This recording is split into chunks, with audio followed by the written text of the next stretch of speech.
Where we ended with last Wednesday was the tail end of our discussion of the anti-Enlightenment. And I think some of you discussed in section the difficulties that arise when you think about the complete rejection of the Enlightenment project. For instance, I think a very dramatic example that fixes our intuitions very quickly is the example that I know some of you discussed, which is that in the 1950s in the United States, there was no such thing as marital rape. You can remember this from our discussion of Mill. The wife was the chattel of the husband, and her legal identity was suspended for the course of the marriage. And she was, not only could a husband not be prosecuted for raping his wife, he could not be prosecuted for assault, he could not be prosecuted for doing all kinds of things to her that if he did it to some unrelated person on the street would land him in jail or worse. Now, if you think about McIntyre's discussion of practices, in the 1950s, this was an accepted norm of the prevailing practice. And the argument that this should be seen as unjust or unacceptable wouldn't get any purchase from an ethic that was based on the idea that we must accept inherited traditions and norms and practices. And so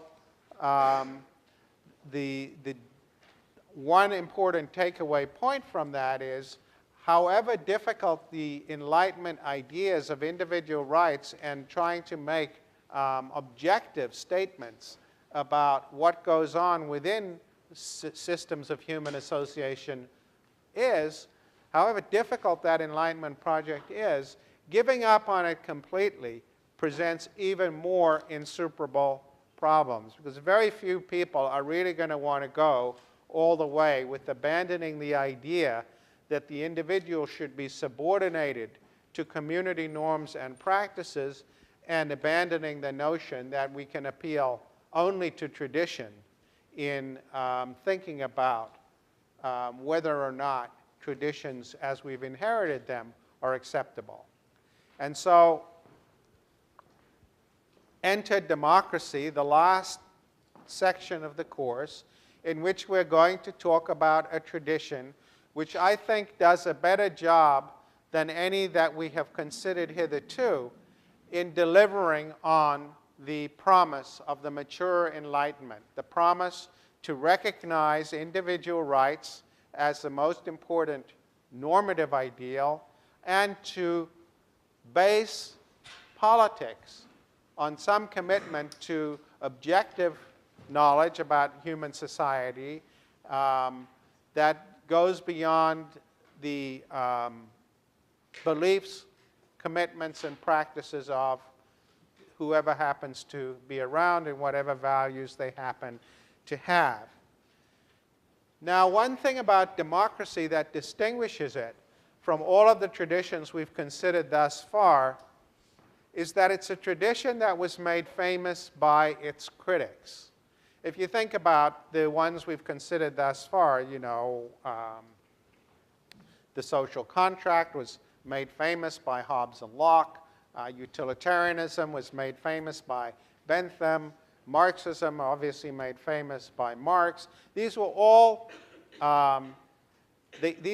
ways of looking at the world that had their champions. And it was the champions that made the case for why we should behave in accordance with their dictates. And with the anti-Enlightenment as well. It was Burke as the big champion of the anti-Enlightenment. And then we looked at some modern anti-Enlightenment thinkers.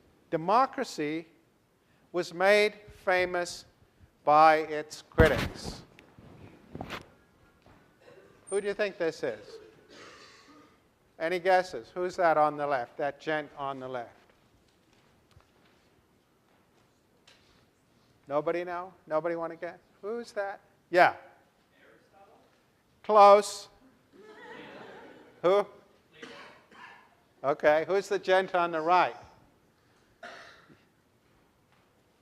Anyone? The first one to get it gets a free book. Yeah. You got it. Come and see me later. You'll get your free book. Okay. These are both people who were not champions of democracy. They were worried about the potential that democracy has for tyranny. Let's listen to Plato. I don't know if you can read that, but I'll read it to you. Don't try and write it down. I will put it up on the server. Plato has two very famous analogies in the Republic, which sum up his appalling disdain for democracy. He says, imagine then a fleet or a ship in which there is a captain who is taller and stronger than any of the crew, but he is a little deaf and has a similar infirmity in sight, and his knowledge of navigation is not much better. Kind of dopey old captain. The sailors are quarreling with one another about the steering. Everyone is of the opinion that he has the right to steer, though he has never learned the art of navigation and cannot tell who taught him or when he learned, and will further assert that it cannot be taught, and that they are all ready to cut to pieces anyone who says the contrary. They throng about the captain, begging and praying him to commit the helm to them, and if at any time they do not prevail, but others are preferred to them, they kill the others, or throw them overboard, and having first chained up the noble captain's senses with drink or some narcotic drug, they mutiny, and take possession of the ship and make free with the stores. Thus, eating and drinking, they proceed on their voyage in such a manner as might be expected of them. Him who is their partisan and cleverly aids them in their plot for getting the ship out of the captain's hands and into their own, whether by force or persuasion, they compliment with the name of sailor, pilot, able seaman, and abuse the other sort of man with whom they call a good for nothing, but that the true pilot must pay attention to the year and the seasons and the sky and the stars and the wind and whatever else belongs to his art if he intends to be really qualified to command a ship. Now in vessels which are in a state of mutiny and by sailors who are mutineers, how will a true pilot be regarded? Will he not be called by them a prater, a stargazer, or a good for nothing? And then Plato's other famous analogy, which looks at the masses rather than how they would manipulate the government, he says, suppose a man was in charge of a large and powerful animal and made a study of its moods and wants.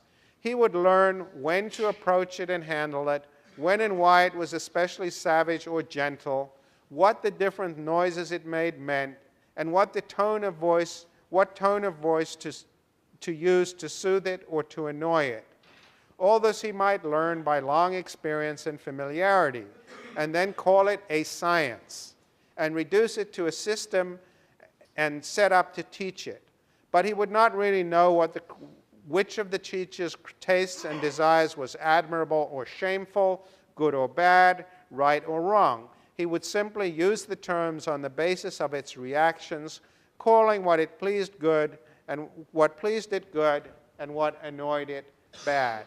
So Plato didn't have much regard for democracy, not surprisingly, because in 399 BC, the democracy in Athens had executed his hero and teacher, Socrates, precisely for pointing out the sorts of lack of knowledge that he is alluding to here, both in the ship's captain analogy and playing to the mob sentiments that he's alluding to with the this analogy of the people in a democratic system as being a powerful animal. And so Plato was very unimpressed with democracy as a potential system of rule. He thought it would quickly collapse into tyranny. The phrase, the tyranny of the majority, though, was made popular by Alexis de Tocqueville. You've already run into this when we talked about Mill's harm principle. Tocqueville was a 19th century French aristocrat who went to America to try and understand how American democracy worked, because it seemed to him less destructive of freedom and individual liberties than what was coming down the pike in Europe. He thought the French aristocracy and the French monarchy was way too short-sighted in not seeing that they had to understand the egalitarian trends of modern history and to create institutions that could lasso them and control them and domesticate them. So people think of Tocqueville often as a great defender of democracy, and in a certain sense he was, but he was also a critic of democracy, and I'll go into that in a little bit more detail shortly.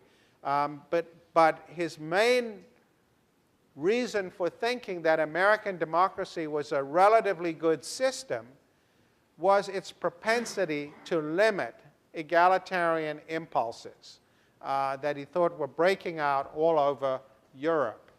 And so Tocqueville's summation of his fear of the tyranny of the majority comes in Democracy in America. He says, "When I see that the right and the means of absolute control are conferred on any power whatever, be it called a people or a king, an aristocracy or a democracy, a monarchy or a republic, I say there is the germ of tyranny. And I seek to live elsewhere under other laws. In my opinion, the main evil of the present democratic institutions of the United States does not arise, as is often asserted in Europe, from their weakness, but from their irresistible strength. I am not so much alarmed at the excessive liberty which reigns in that country as in the inadequate securities which one finds there against tyranny. An individual or a party is wronged in the United States. If an individual or a party is wronged in the United States, to whom can he apply for redress? If to public opinion constitutes the majority. If to the legislature, it represents the majority and implicitly obeys it. If the executive power, it is appointed by the majority and serves as a passive tool in its hands. The public force consists of the majority under arms. The jury is the majority invested with the right of hearing judicial cases. And in certain states, even the judges are elected by the majority. However iniquitous or absurd the measure of which you complain, you must submit to it as well as you can. So democracy brings with it this problem of the tyranny of the majority. And it was, after all, we saw earlier in this course, against that John Stuart Mill erected his harm principle. He, too, had this great fear of tyranny of the majority. And so, as I said, democracy was made famous first by its critics. And they point out that it has this propensity to pander to mass opinion without regard to whether it's true or false, and to ride roughshod over the individual rights, again, without regard to whether this produces domination or worse.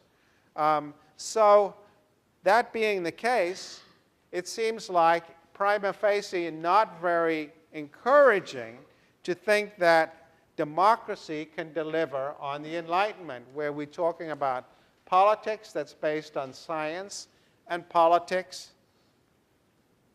that respects individual rights. And so you might, given reading Mill as you have, given the little bit of Plato and Rousseau that I've just shown to you, and your own thinking about politics as you confront it day to day, you might well be skeptical of the proposition that democracy is going to deliver very well on the mature Enlightenment. And so just how that might be the case is what's going to concern us for this and then the next 3 lectures. And we're going to start our consideration of democracy with the Federalist Papers. The Federalist Papers are probably, along with Rawls, the 2 most important pieces of political theory ever to come out of America. They were a series of articles published in the newspapers of New York State, as I'm sure most of you know, in order to try and help get the Constitution ratified.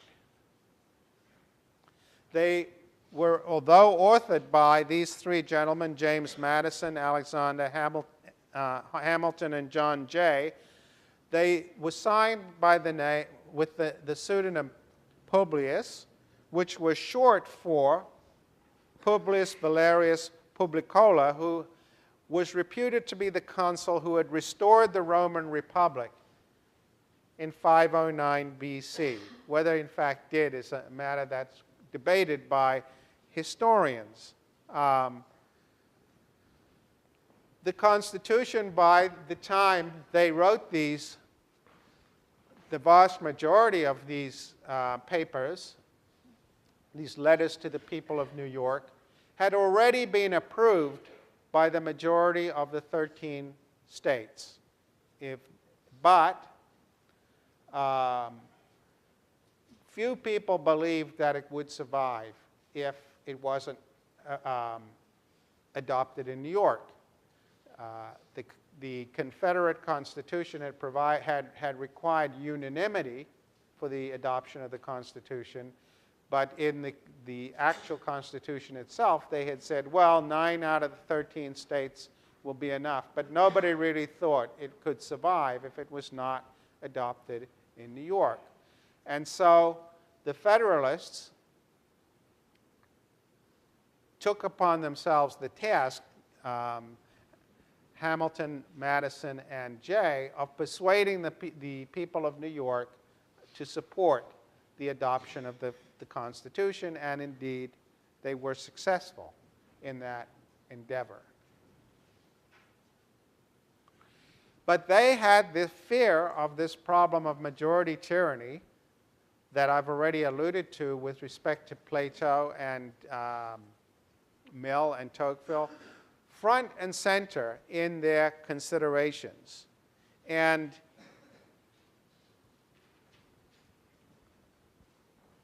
you shouldn't be surprised that they would worry about that.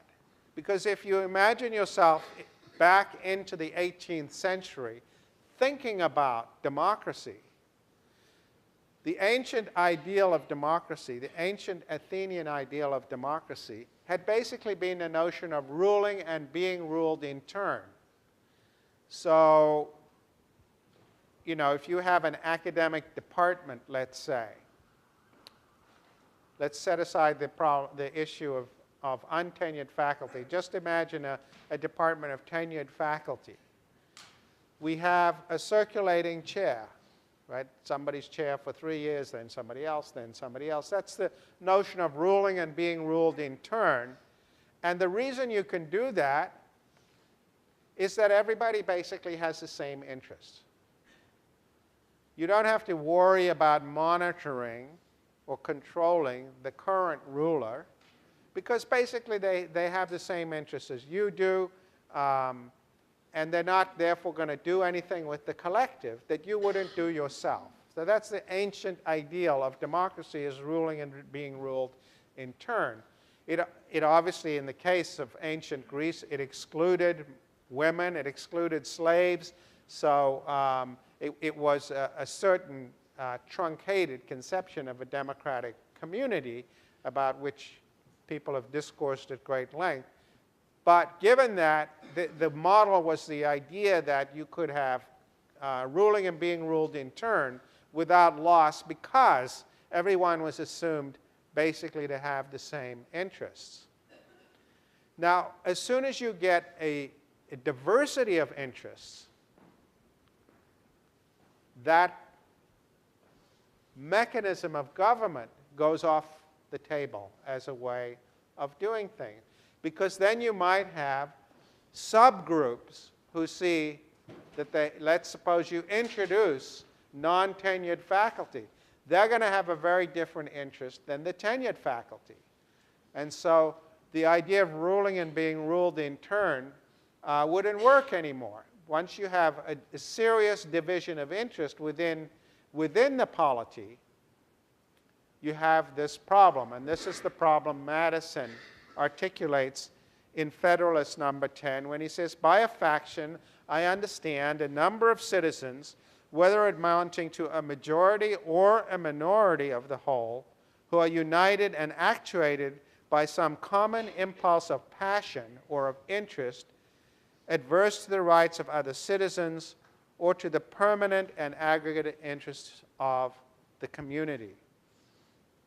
So once you have factions, you have this problem, right? If you're the majority faction, it doesn't matter to you, but it does if you're the minority faction, because things are going to happen that you don't like. So the first thing Madison says to himself is, well, could we get rid of factions? And if you read Federalist number 10 carefully, you'll see that he thinks that the costs of doing that would be so great in terms of lost human freedom and the kind of repression you would have to engage in. It would look like the French Revolution or the Russian Revolution, which, of course, he didn't know about, but which he didn't know about either of those things, but he wouldn't have been surprised by them when he wrote this. So you can't get rid of factions. The causes of factions can't be removed, and therefore you have to look at their effects. He says the latent causes of faction are sown in the nature of man, and we see them everywhere, brought into different degrees of activity according to the different circumstances of civil society. So strong is this propensity of mankind to fall into mutual animosities that where no substantial occasion presents itself, the most frivolous and fanciful distinctions have been sufficient to kindle their unfriendly passions and excite the most violent conflicts. But the most common and durable source of factions has been the various unequal distribution of property. Those who hold and those who are without property have formed distinct interests in society. Those who are creditors and those who are debtors fall under like discrimination. A landed interest, a manufacturing interest, a mercantile interest, a moneyed interest, with many lesser interests, grow up of necessity in civilized nations and divide them into different classes actuated by different sentiments and views. The regulation of these various and interfering interests forms the principal task of modern legislation and involves the spirit of party and faction in the necessary and ordinary operations of government. Managing factions so that they don't destroy the common interest is the basic business of politics. Now, how do you do that? Well, how do you manage the effects of faction? He goes on and he says, the smaller the society, the fewer probably will be the distinct parties and interests composing it. The fewer the distinct parties and interests, the more frequently will a majority be found of the same party. And the smaller the number of individuals composing a majority, and the smaller the compass within which they are placed, the more easily will they concert and execute their plans of oppression. Extend the sphere and you take in a greater variety of parties and interests. You make it less probable that a majority of the whole will have a common motive to invade the rights of other citizens. Or, if such a common motive exists, it will be more difficult for all who feel it to discover their own strength and to act in unison with each other. Besides other impediments, it may be remarked that where there is a consciousness of unjust or dishonorable purposes, communication is always checked by distrust in proportion of the number whose concurrence is necessary. Hence, it clearly appears that the same advantage which a republic has over a democracy in controlling the effects of faction is enjoyed by a large over a small republic, is enjoyed by the union over the states comprising it. I will talk in a little while about what advantages Madison thinks a republic has over a democracy. But right now I want to focus on this other point, which is that a large republic has an advantage over a small republic. A society that has no factions at all presents no problems for democratic theory, as we've already talked about in connection with the stylized idea of ancient Greece as one in which everybody has the same interests, and you can have rules and being ruled in turn, ruling and being ruled in turn. What Madison is most afraid of is a single faction, a majority faction. Because if you have a society in which there's a majority that agrees all the time, or most of the time, the problem is, what about these people? They're going to be on the losing end. So if you have a society in which race and class and religion all tend to fall along the same division, these people are either going to have to knuckle down to tyranny, right? Or they're going to reach for their guns. They'll overthrow the system if they can, and if they cannot, they might as well become criminals, right? They're not going to have an incentive to participate in the democratic order. And so, from Madison's point of view, this is the ideal society. You know, we think, you know, modern Poland, 99% Catholic or something like that. But even there are other divisions. So even there it doesn't work. But if you're going to have factions, the worst thing to have is one or a small number. What you really want is lots of factions, cross-cutting cleavages, as we talk about them in modern political science. The notion here is, if you're in a majority on one question, but you know you might be in a different majority or in the minority on the next question, then you have both the reason to temper your own behavior when you're in the majority and not tyrannize over the minority. And if you're in the minority, you have reasons to accept your loss this time around. You know, as people always say, when their team loses the World Series, there's always next year, right? There's always next time. So next time you might be part of some different coalition, and you might be able to prevail. So the best we could have would be a world with no factions at all, but that's unrealistic in modern times, particularly once you have an economic division of labor, class divisions, as Tocqueville would point out 40 years later. And so then what you need is lots of factions, and that's why Madison argued you need a big republic, right? Because the larger the republic, the more likely it is that you're going to have multiple cross-cutting cleavages.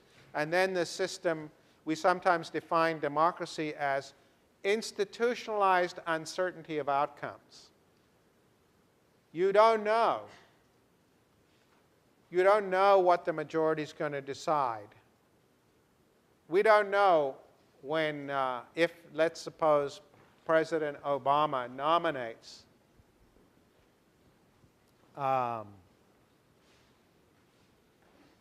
Justice Wood for the court. We don't know what the outcome will be, so everybody will participate and lobby and so on to try and affect the result. People will talk about coalitions, or, in a more dramatic case, I think when George Bush Sr.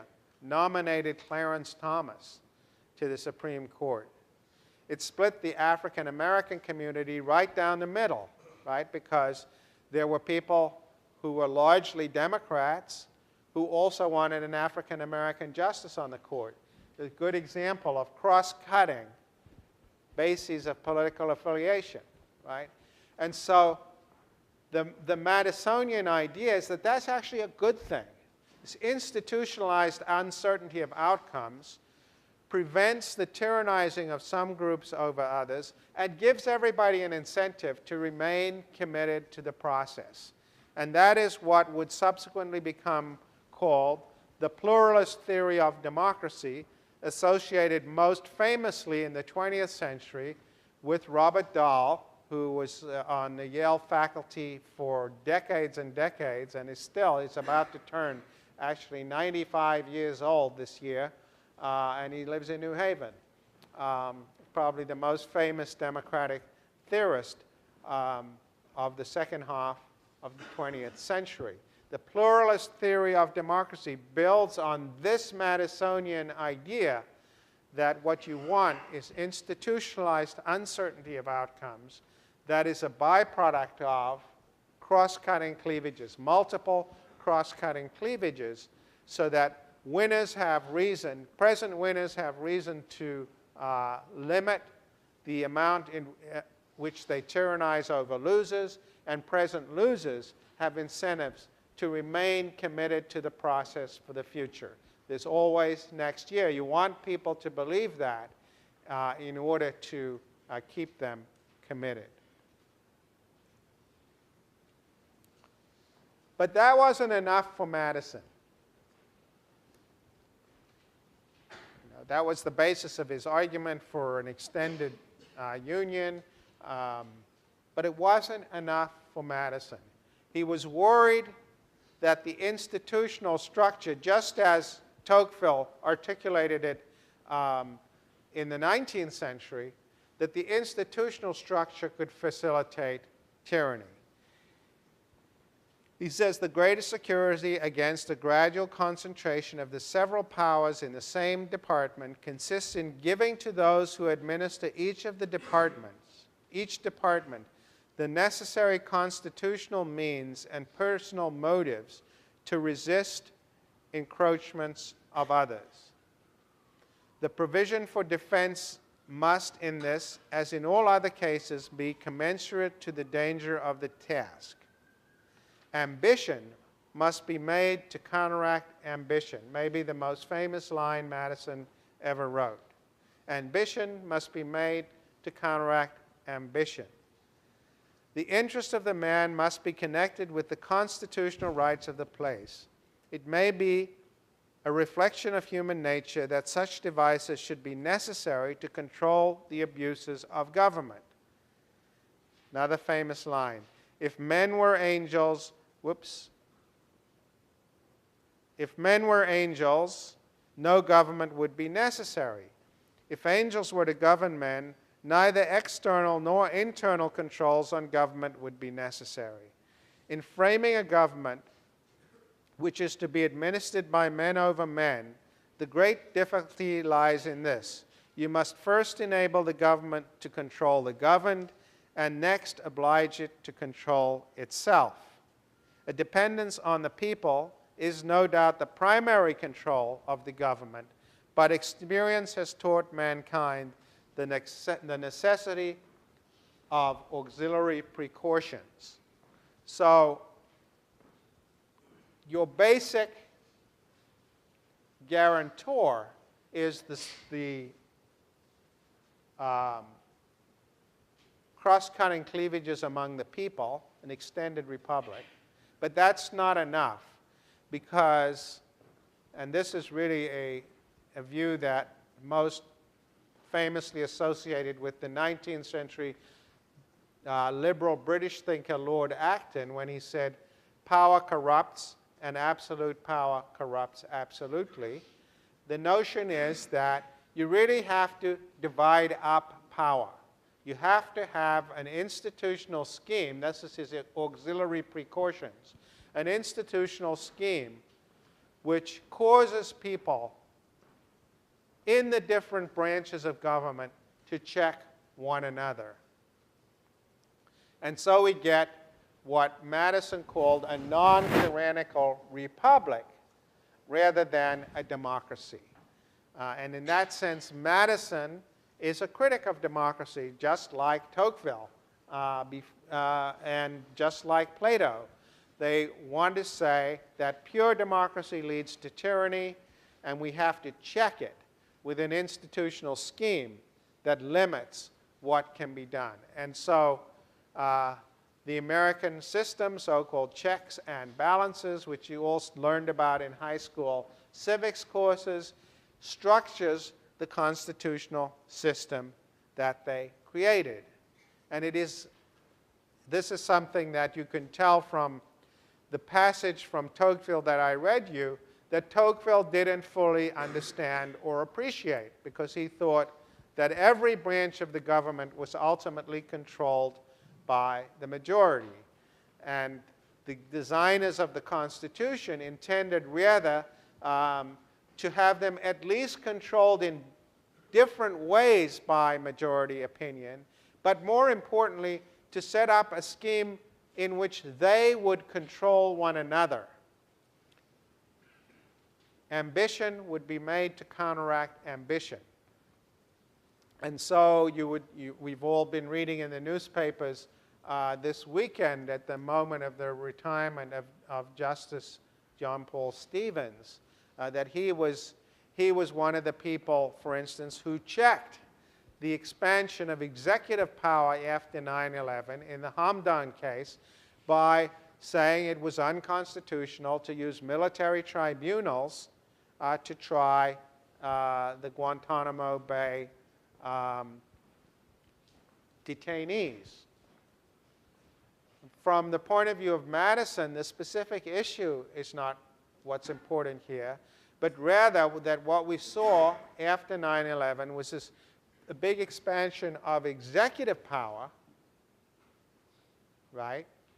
And then you see an assertion of power by a different branch to say to the executive, no, you can't do that. And so a limiting of executive power, in this case, by the judicial branch. And so what you have in the American scheme, the American constitutional scheme, is a large number of veto points. First of all, we have the Bill of Rights. The Bill of Rights was enacted after the Constitution, but only when undertakings had been made that it would be enacted in most of the state legislatures. So it was basically, even though it came afterwards, there was an informal agreement by the time the Constitution was adopted that there would be a Bill of Rights, that what became the first 10 amendments, that would limit the power of the central government. And so we have a Bill of Rights, and then we have supermajority requirements, most obviously to change the Constitution. Huge supermajority requirements, right? To amend the Constitution, it's very difficult. You need 2/3 in both houses of Congress and then 3/4 of the states. Some of your parents were around at the last serious effort to amend the Constitution, namely the ERA, the Equal Rights Amendment, which failed to get that, to pass that threshold. Very hard.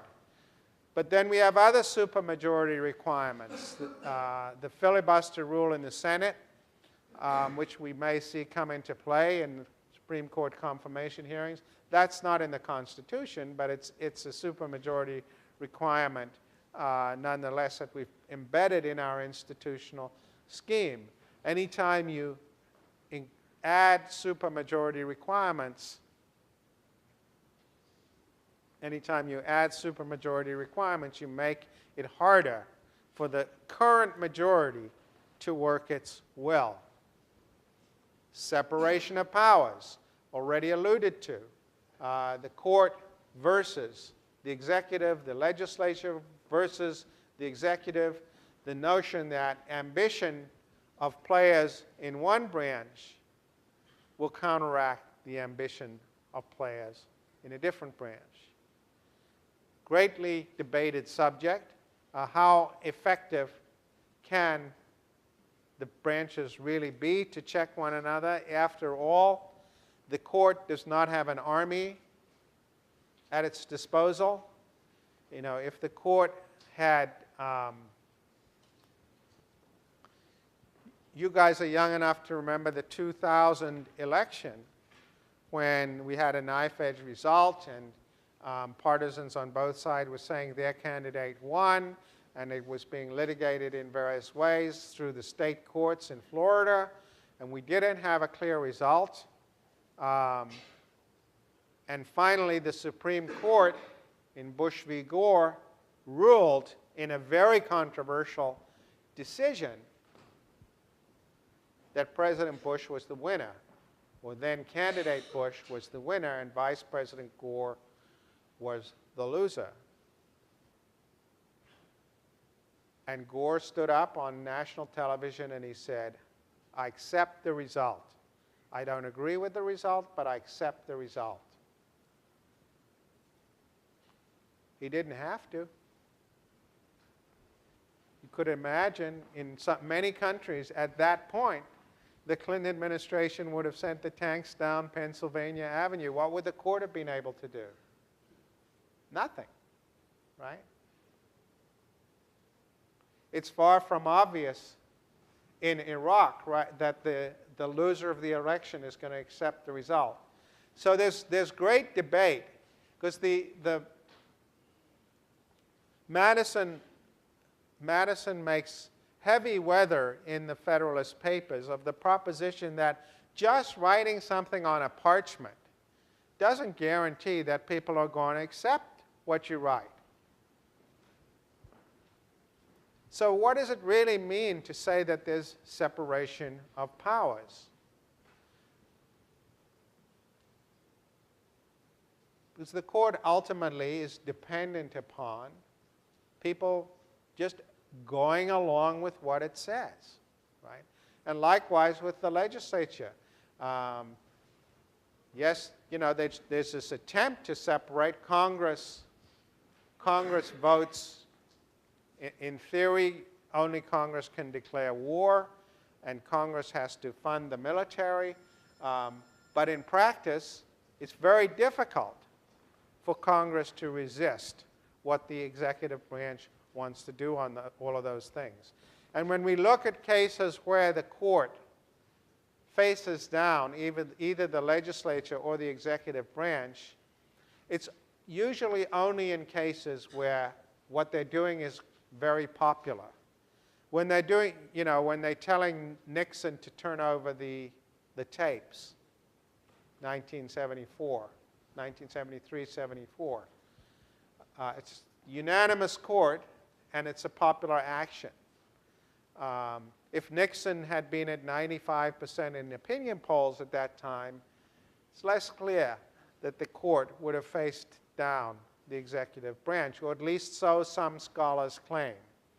So how much you really get separation of powers is a subject that's greatly debated by political scientists, because at the end of the day, despite what Madison says, separation of powers is just something written on a parchment. As Dahl puts it in his critique of Madison in the preface to Democratic Theory, his most important book, which was published in 1956 and is still in print. Very few of us can say we wrote a book 50 years ago that's still in print, but there it is still in print. Dahl says the problem with this famous one-liner of Madison's is that there's actually no real mechanism to ensure that ambition will counteract ambition, and it's rather simply that people accept this scheme. But what if they didn't? What if in 1800 there had not been a turnover of power? We had a knife-edge election in 1800. Maybe that would have made America much more prone to the seizure of power by those who currently controlled the levers of power, the military and so on. We didn't. We had it. The loser gave up in 1800, and we began to create this culture of democratic turnovers where the government loses an election and gives up power. Very unusual thing, but it happens. So separation of powers, much debated, and I'm going to come back to this, much debated as to how effective and important it really is. More veto points. We have bicameralism. As you know from reading the Federalist Papers, the founders were mostly worried about the power of Congress because it seemed like it was going to be the most powerful branch. The executive was weak and designed to be weak, much weaker than it is today. And so they thought the thing to do is to divide Congress, have a bicameral system, and legislation has to be passed in both houses and have them elected by different rules. So we have Senate seats elected at large in the states, whereas we have small congressional districts, and therefore we have very different incentives that the politicians are going to react to, very different factions overlapping with one another in different ways to get back to the basic pluralist ideal. And then finally, of course, last but by no means least, in terms of veto points, federalism. Federalism is another source of veto points in what can actually happen. Think in the last few years of the debates about gay marriage. You know, we have marital law is state law. And for a long time, there has been a federal law which says if you get married in one state, the marriage will be recognized in every other state. So if people move and then later on they get divorced or one dies, it doesn't matter what state you were in for the purposes of the divorce or for probate law, you're still going to be governed by, it's just a sort of utilitarian efficiency thing. Yeah, every state can have differences in its marital law, but California's got to recognize Connecticut's marriages as valid. Then along comes a socially divisive issue like gay marriage, and unsurprisingly, some states want to enact gay marriage and some don't. But then this federal requirement that all states recognize one another's marriages suddenly becomes ideologically charged, right? Whereas it was presented as just a utilitarian, efficient thing, now it becomes ideologically charged because if the state of Massachusetts recognizes gay marriage, then it implicitly means that the state of Georgia has to recognize it as well. So you get an upsurge of political activism, and finally the Defense of Marriage Act in Congress to preserve the rights of the states to reject or accept gay marriage. And so that's an example of the veto power of states in play that rears its head in a setting like that. And so what you have in the US is not a democracy, certainly not a pure democracy. You rather have what they designed was what they referred to as a non-tyrannical republic. They thought that that was the best they could do. They had misgivings about a lot of it, but they thought that this was the only way they could create the Union and head off civil war. Of course, they didn't head off. We had civil war anyway, a subject I'll come back to on Wednesday. But we created this hybrid between a non-tyrannical republic, if you like, and a democratic system. And many of our arguments about contemporary democracy are really arguments about how much we should preserve this hybrid and how much we should have a thoroughgoing democratic system. And I'll take that up on Wednesday. Where we ended with last Wednesday was the tail end of our discussion of the anti-Enlightenment. And I think some of you discussed in section the difficulties that arise when you think about the complete rejection of the Enlightenment project. For instance, I think a very dramatic example that fixes our intuitions very quickly is the example that I know some of you discussed, which is that in the 1950s in the United States, there was no such thing as marital rape. You can remember this from our discussion of Mill. The wife was the chattel of the husband, and her legal identity was suspended for the course of the marriage. And she was, not only could a husband not be prosecuted for raping his wife, he could not be prosecuted for assault, he could not be prosecuted for doing all kinds of things to her that if he did it to some unrelated person on the street would land him in jail or worse. Now, if you think about McIntyre's discussion of practices, in the 1950s, this was an accepted norm of the prevailing practice. And the argument that this should be seen as unjust or unacceptable wouldn't get any purchase from an ethic that was based on the idea that we must accept inherited traditions and norms and practices. And so the one important takeaway point from that is, however difficult the Enlightenment ideas of individual rights and trying to make objective statements about what goes on within systems of human association is, however difficult that Enlightenment project is, giving up on it completely presents even more insuperable problems, because very few people are really going to want to go all the way with abandoning the idea that the individual should be subordinated to community norms and practices and abandoning the notion that we can appeal only to tradition in thinking about whether or not traditions as we've inherited them are acceptable. And so enter democracy, the last section of the course, in which we're going to talk about a tradition with their dictates, and with the anti-Enlightenment as well. It was Burke as the big champion of the anti-Enlightenment, and then we looked at some modern anti-Enlightenment thinkers. Democracy was made famous by its critics. Who do you think this is? Any guesses? Who's that on the left? That gent on the left?